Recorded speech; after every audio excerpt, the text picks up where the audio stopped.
from a supply chain perspective, what would you advise people who are getting into e-commerce?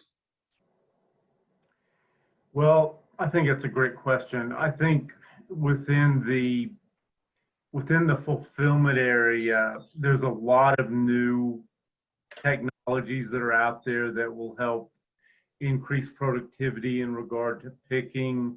There's pick to light, pick to voice. There's actually some augmented reality um, type systems that are available.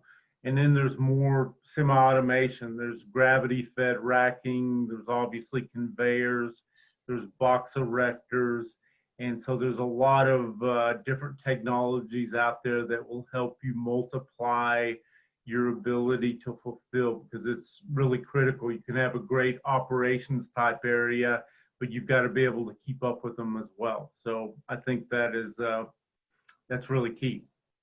So before Spiceology, where were you working? I was at Lighthouse Foods over their supply chain, and prior to that at ConAgra Foods, and I'm also retired military as well. Excellent, excellent. Roger, what advice would you give to people who are starting new businesses? Like overall, for example, you can give. So basically, Tony said that you have to be great with the numbers. Then Austin just jumped from his high school to being firefighter to starting his own business in the edible cookie dough. Now, what advice would you give to entrepreneurs who are jumping into e-commerce and are looking for some great advice from you? I just really think on the supply chain side, which is the area that I have knowledge in, that your numbers continuously change.